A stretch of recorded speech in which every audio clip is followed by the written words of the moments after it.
Bonjour à tous, on se retrouve aujourd'hui pour une vidéo un petit peu au calme. On va regarder ensemble parce que je pense que c'est assez important. On se pose beaucoup de questions autour de Suicide Squad Kills the Justice League. Ils ont sorti il y a de ça 2 jours il me semble, un nouvel épisode de Insiders. Voilà, ça va nous permettre d'en apprendre un peu plus sur ce jeu parce que tout le monde le condamne un petit peu. À juste titre, hein, moi aussi je le condamne, on va pas se mentir. Voilà, ça peut nous permettre peut-être d'avoir une nouvelle vision autour du jeu. Je pense que ça peut intéresser certains. Apparemment la vidéo est très intéressante, ils nous apprennent pas mal de trucs dessus. Donc je me suis dit que c'était intéressant qu'on la regarde ensemble et qu'on se fasse un petit débrief. C'est un petit peu long, donc n'hésitez pas à vous poser tranquille, à vous chercher un coup à boire. On va mater ça ensemble et puis réagir à tout ça. C'est parti, mais en tout cas je me pose. J'ai mon petit monstre évidemment et c'est parti. All the fun is right here. Hello, I'm Axel Ridby, game director here at Rocksteady Studios. I'm Darius Sadigian, studio director at Rocksteady Studios. We're so excited to welcome you all to episode 2 of our ongoing series, Suicide Squad Insider. In our last episode, we gave you a look at our combat system that combines story, powerful traversal abilities, iconic melee attacks, and explosive gunplay to offer something truly unique. Hello, beautiful! We wanted to challenge ourselves. We wanted to expand and really push ourselves in terms of making something new and fresh. Light him up! When first introduced, the free-flow combat of Batman Arkham Asylum broke new ground and set a standard that is still popular today. Donc ça c'est vrai, ils ont mis the une nouvelle Rocksteady norme. team decided to delve into new mechanics. If you're playing solo, you have the On verra power s'ils to mettent make une nouvelle combat norme, in our hein, game autant. unique to you while making your way through our story campaign. If you decide to play co-op with friends, you can each become an expert with your playstyle and customize builds, creating a powerful squad unlike any other. Each person can offer a different benefit to the play experience. We're super excited to see those sort of team play synergistic effects happen. You want a high five? Up high. In the Suicide Squad, the world, the narrative, all our features. Je pense que je vais jouer evolve through principalement the avec lens of Harley DC. Quinn moi. Fans for the DC Universe are going to be really excited for this. Not only are we bringing characters back that we've used in the Arkham series, but we're introducing new ones. You can call me Colonel Rick Flag. We want players to feel like they explored the DC universe with us, not just through the story, but also through the mechanics. Ah, no lasso? You gotta be kidding me. In this episode, we'll meet some of the iconic DC characters who will be helping our anti-heroes to take on their impossible mission. Awesome. Through conversations with our team, our voice cast, and our playtesters, along with extended gameplay, we'll give you a preview of some of the amazing new possibilities we're excited about with Suicide Squad Kill the Justice League. En fait l'histoire a l'air vraiment cool, mais c'est vrai que le gameplay il fait pas envie quoi. This is Suicide Squad Insider, Episode 2. Mais l'histoire elle avait... Enfin déjà juste jouer Suicide Squad et taper contre les super-héros c'est génial quoi.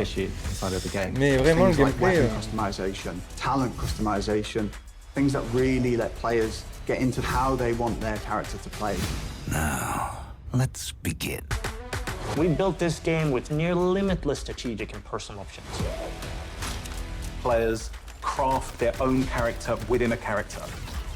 Everyone can pick not only their favorite, but really make a character that's their own. There's really high skill ceiling mechanics in this game where as you learn to traverse, as you learn to combine your character's abilities more and more, you become better, your character becomes stronger, and in the story of the game, you're taking on stronger and stronger threats. We have this perspective of always tying back to the narrative and always giving context around the mechanics. With the DC world out there, it just gave us unlimited potential. With the Arkham games, you could modify some elements of Batman himself. We knew early on, going with an action shooter was an opportunity to go down a new path and try out new mechanics with a new type of game. Someone's been busy. How'd you have time to make all this? In our last episode, we showed the Suicide Squad recruiting the Penguin for Argus. Okay, Waller. We bag Penguin. He goes back to the Hall of Justice to start helping the squad out. I'm taking authority. Since we last showed you the Justice League's HQ, it's had a makeover from Amanda Waller and her team, and it's now the forward operating base for Argus's fight against Braden. So when considering gameplay, we knew we needed an arms dealer. You need a good gun runner. For us, it's been great to bring Penguin back from the Arkham days. We love working with this character. What he gives you is lots of options for upgrading individual weapons, crafting.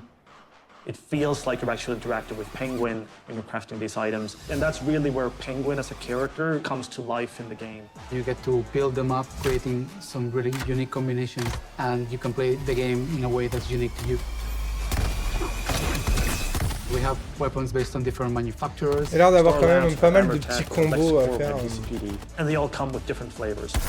Lex is very scientific, man, right? The guns are very scientific in nature. They have very specific recoil patterns and spread patterns, almost like they are calculated. Then we have Amatech, which is more improvised weaponry, really fast fire rates, high ammo capacity, but it kicks like a donkey. And once you've unlocked those manufacturers, you can go to Penguin and ask him to sort of craft specific weapons in those manufacturers. Different guns will play with different styles. Maybe you've got a Deadshot focused on critical hits, on headshots. That might mean that you want to favor a legendary gun which works with that playstyle. Nice, nice, nice! Penguin is only one member of what we call the support squad. Toot toot, scumbags! There are various supervillains that the squad have begged, stolen, or borrowed from. For players who just want to play through the story, they'll get the full arsenal to be able to take on the Justice League. But for players who really want to sort of maximize their characters, the support squad missions unlock really cool features. Our designers have put a lot of effort into making sure that when you play the game, you can have a very different experience from someone else. Let's meet the rest of the support squad. Here we can see the scientist Gizmo, who has set up shop in the basement of the Hall of Justice. You're perfect. We know. His primary contribution to the squad is the sort of airdropped vehicles that you can use for combat. You're getting into this flying vehicle with rockets and a turret and sort of blow shit up. And the havoc you can create is outstanding. Each character from the DC universe offers the player a different way of interacting with the game. I've been trying on the name Toyman. More like Annoy Man. Am I right? Toyman is one character that helps you actually figure out ways of defeating the Justice League. He's a tech boy genius who wants nothing more than to help save Metropolis. He can't quite come to terms with the fact that his heroes are now the villains. Changing stuff is my middle name. You can unlock more and more things you can do with Toyman to enhance your gear. If you want to really perfect your gear to really suit how you like to play the game, Toyman is the character to talk to. I'm Hack. Hack is this sort of electronic astral projection. Anything that has electricity, Hack can manifest through. By working with Hack and increasing your talent points over the course of the game, you can unlock a whole myriad of different abilities. For example, with Harley, you can increase her grenade damage. Thank you! Alongside the talent tree, we have what we call the combat combo system. As you're doing these more intricate moves, you build up your combo faster, and the higher that combo is, the more talents you activate. Oh, this tough love! Hack also uses her abilities to literally hack Brainiac's comms, so you get to listen in on what the Justice League is talking about, and you also get to hear their sort of corrupted personalities and how different they are from the heroes you once knew. We have complete control, Brainiac. Now let's talk about one more member of our support squad. Another infamous DC villain that Director Waller once recruited.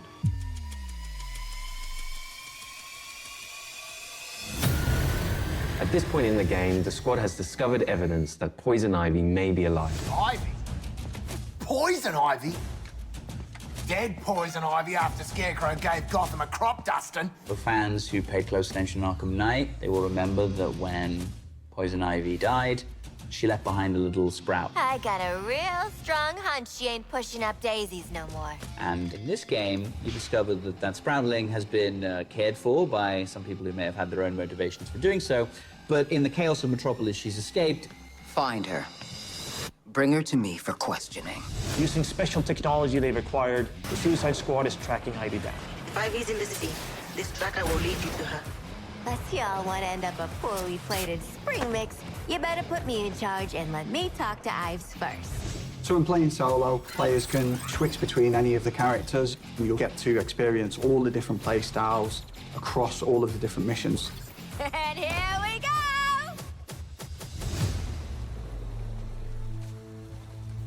So here she is.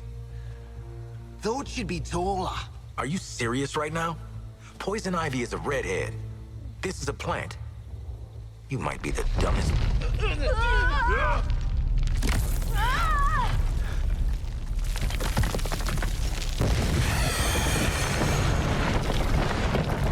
Ouais, la mise en scène est vachement sympa quand même. Je pense qu'il y a moyen qu'on trouve quand même pas mal de plaisir sur les forces qui restent à Rocksteady en fait, hein, de nous présenter une histoire, des personnages et tout. Je maîtrise quand même ce sujet. Hein. There's my girl. She is not made of meat. Is this what you call a vegetarian option? I don't know you, but my pheromones remember you. Strange emotions. Tell me about it. Wasn't expecting you to come in fun size. You really don't know me? Harley and Ivy forever? In 10-story burning letters? Nope. Jeez. Lex Corp really did a number on you, huh, Red? He dressed you up in that outfit, too? No. I took it.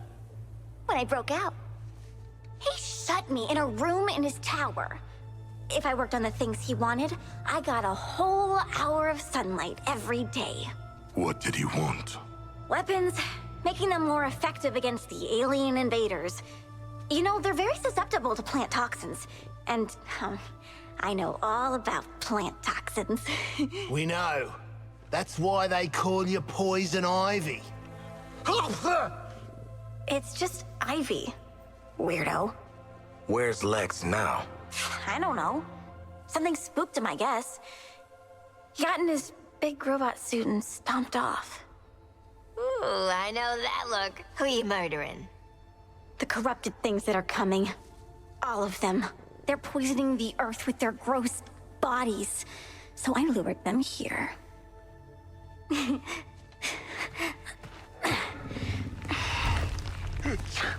The wrath of nature. I like it. Oh, this is my friend Daphne. We'll make all the aliens choke to death on spores. You make sure Daphne doesn't die, or you're next. Waller, be advised Lex is AWOL in a power suit, and Ivy's an eco-terrorist middle schooler. Dead shot out. How'd we end up hugging a giant plant? I have allergies. Anyone care? Ah! Here's a brief look at the mission that follows your first encounter with Ivy. You'll see a variety of custom builds and loadouts that draw on the power of DC villains. Ivy's plans need protection.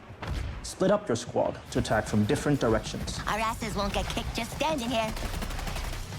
Now go defend! Combat in this game revolves around 3 core pillars: traversal, gunplay, and melee. Someone like Deadshot can take a vantage point, can provide cover fire. Enfin, le gameplay, j'aime pas du tout. C'est vraiment un jeu service. Quoi. With the Great Suspender, a single boomerang can launch several enemies off the ground. A job worth doing right. Harley's gun is from the Bane's Rage set. Landing a critical hit spawns a power-up that can infuse other weapons like grenades with Bane's Rage, making them more powerful. Get the invaders off Daphne! Quickly! Those aliens pollute everything! King Shark's loadout here includes Black Mask's Bulletstorm and the Heatwave's Molten Shield to synergize. He has triggered the Bulletstorm effect, which means that he's now immune from damage thanks to the Heatwave's Molten Shield, making this a perfect opportunity to get in close.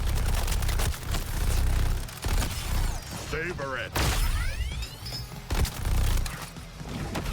This mission is where we introduce afflictions, elemental attacks from Ivy's plans that draw on the powers of different DC villains. Use an affliction to freeze your enemies before you deliver an explosive finale. Task Force X, report. Have you secured Ivy? Yeah, kind of a funny story.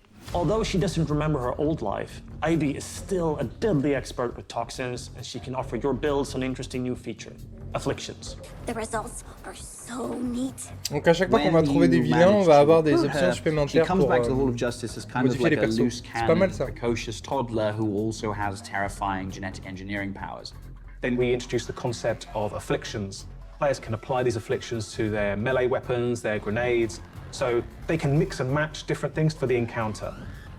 And each affliction ties back to a DC character. So we have 4 afflictions. Diablo Blaze sets people on fire, burns them over time. But you can't shield harvest them. We have Deep Freeze, freezes people. You can shatter them with your guns, but they are pretty resistant to melee damage. They won't drop ammo when they die. At any point, you can have up to 2 different elemental afflictions, then add in the 3 other players, so what you've got there is lots of different ways to engage with enemies.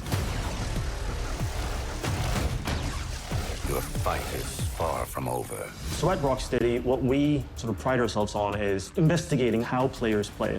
Do they get the language that we're trying to create? We had an amazing opportunity to get a group of proper gamers from the community involved in the development process pretty early.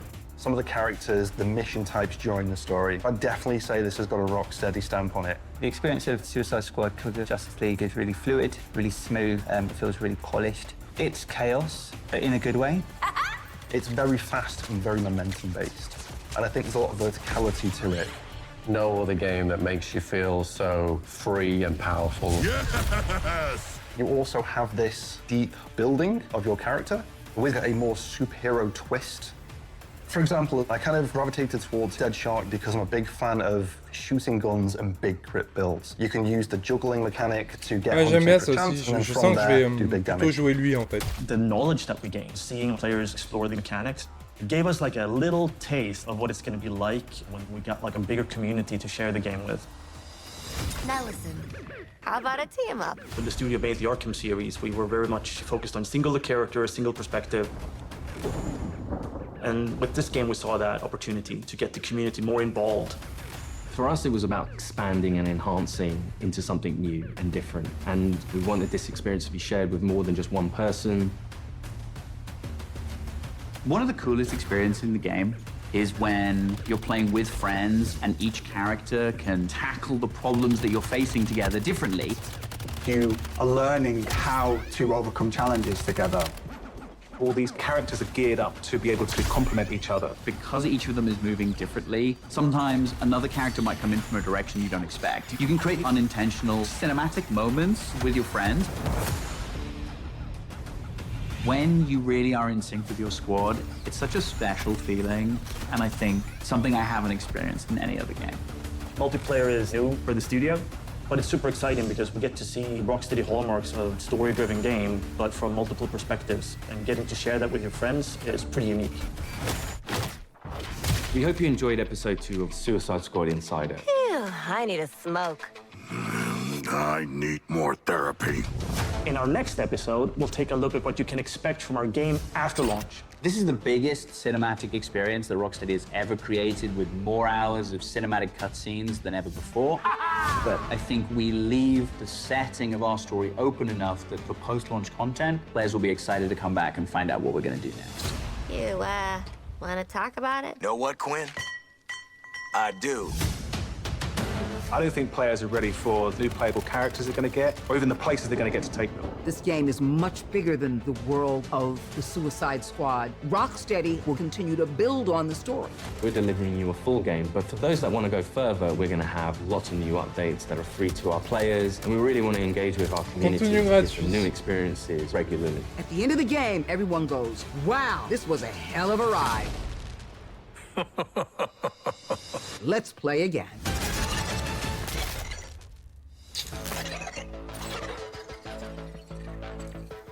Ouais, bah écoutez, je sais pas, moi ce jeu me divise vraiment en deux. J'ai vraiment envie de connaître l'histoire, de voir le scénar et d'avancer dans les trucs, mais le gameplay il est pas fou. On voit qu'il est construit déjà sur un gameplay coopératif. Alors franchement, si vous voulez jouer avec des potes, je pense que ça peut être vraiment un très bon jeu, hein. Parce que vous voyez même des fois, on a vu dans des cinématiques des chars, et sur les chars il y a des morceaux de plantes qu'il faut attaquer, donc ça veut dire que pour détruire le char, il faut attaquer sur plusieurs zones autour du char. Donc si vous êtes en équipe, c'est vraiment un jeu, je pense, parfait. Mais pour une expérience, on va dire, plus solo, on est sur un gameplay, enfin de tout ce qu'on voit du gameplay, c'est aller dans des zones et péter des mobs, quoi. Donc c'est vraiment pas intéressant. On plane, on vole partout, on saute partout. Le gameplay me chauffe vraiment pas. Mais l'histoire me chauffe vraiment beaucoup, par contre. Donc ouais, je suis vraiment entre deux avec ce jeu-là. Je pense pas que ce soit un bon jeu. Le mauvais choix, c'est d'en avoir fait un jeu service. Bon, il parlait de contenu gratuit et tout ça. Apparemment, dans la prochaine vidéo, ils vont nous montrer le contenu qu'on pourra s'attendre derrière. Mais on a déjà vu des images qui montraient bien qu'il y avait des achats in-game et des trucs comme ça. Donc, puis surtout, on voit qu'il est possible de rejouer l'émission en choisissant la difficulté. Donc, vous voyez, c'est un jeu où on répète sans arrêt les mêmes choses. Et moi, j'ai horreur de ça. Donc, le gameplay m'inspire pas trop. Et le concept, je l'aime pas déjà de base. Donc, ça me chauffe pas sur cet aspect. Mais franchement, d'un côté scénaristique et l'aventure en elle-même a l'air vraiment cool. Ça a l'air d'être bien amené, bien monté. Les options de personnalisation et tout, ça a l'air sympa. Voilà, ça fait suite à l'histoire d'Arkham aussi, quelque part. Je pense qu'on va être obligé d'en passer par là pour derrière leur prochain jeu. Hein. Quand Rocksteady va nous sortir un autre jeu derrière, bah, si ça fait suite à la trilogie Arkham et à Suicide Squad, il nous faudra de toute façon connaître les éléments scénaristiques de celui-ci. Mais cette partie semble bien. Vous savez, ça fait un peu effet Gotham Knight. Le jeu est nul, mais la partie scénarisée, un peu en mode solo scénarisé, était vraiment sympa dans le jeu. C'est ce qui a sauvé le jeu. Et je pense que ce sera exactement la même chose pour ce jeu-là. C'est-à-dire que en ligne droite, le truc va être vraiment cool. Même si le gameplay sera pas ouf, mais l'histoire à suivre, etc. sera bien amenée, il va y avoir des scènes sympas, mais c'est tout ce qui restera, je pense, de ce jeu-là. N'hésitez pas à donner votre avis, bien entendu, c'est que du trailer, hein, bien entendu, on se projette, on envisage, il faudra évidemment tester le jeu pour se rendre compte de tout ça, mais voilà, je pense pas me tromper, hein, là, clairement. Comme je vous disais, n'hésitez pas à donner votre avis, et on se retrouve dès demain pour une nouvelle vidéo. A plus, ciao, ciao.